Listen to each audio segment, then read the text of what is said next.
శుభోదయము. పద్యకవిత్వము. రచన ఇప్పగుంట సూర్యనారాయణమూర్తి. శీర్షిక ఓటమి. బలిమియు బంధువర్గమును బాసటగా నిట నిల్చువేళ నీ గెలుపది గొప్ప కార్యమని కేకలు వేయుట హీన కార్యమవు. తలపున తోడులేని ఒక ధ్యాస కార్యనివర్తనమునన్ కలవరమంది ఓటమిని కౌగిలి చేర్చుట వీరకృత్యమవు. మిత్రులారా, ఈ పద్య భావన గెలుపు ఓటమిల్లో ఓటమి గురించి చెప్తున్నాను. ముందు గెలుపు పొందినవాడు తను బలిమి అంటే బలం ఉంది, బంధువర్గము బంధువులంతా అతనికి తోడ్పాటుగా ఉంటారు. వీళ్ళు ఈ పరిస్థితుల్లో అతను ఆ దన్ను చూసుకొని ఒక గెలుపును సాధిస్తాడు.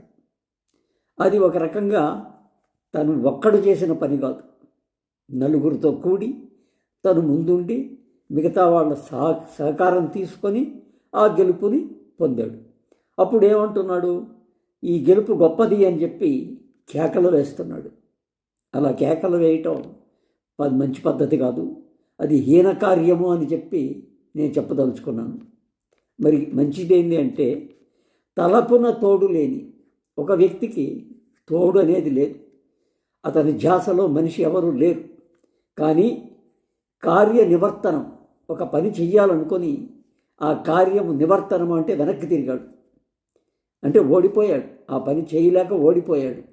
ఈ కార్య నివర్తనం చేసిన వ్యక్తి కలవరమంది దిగులుపడి ఓటమిని కౌగిలి చేర్చాడు, ఓటమిని తీసుకున్నాడు.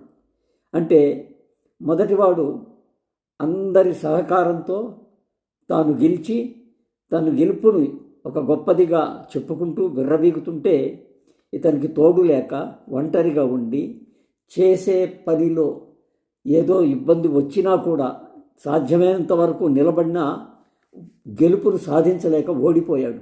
అయినా ఆ ఓటమిని తను కౌగిట చేర్చుకున్నాడు. ఓడిపోయాను కానీ ఈసారి చూస్తాను అనే ఉద్దేశంతో నిలబడ్డాడు.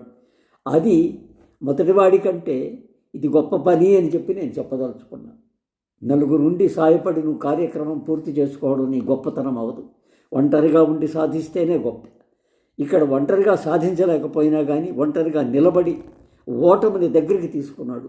మరొక్కసారి గెలుపుకి అవకాశం ఉంది అనే ఉద్దేశాన్ని కవి ఆ రెండవ వ్యక్తి ద్వారా వ్యక్తీకరణ చేయడానికి చేసినటువంటి ప్రయత్నమే ఇది. ఈ పద్యం మీరు చదివి భావాన్ని తెలుసుకొని నన్ను ఆదరిస్తారని చెప్పి నమ్ముతూ ఈ పద్యం మీకు సమర్పిస్తున్నాను. నమస్తే, సెలవు.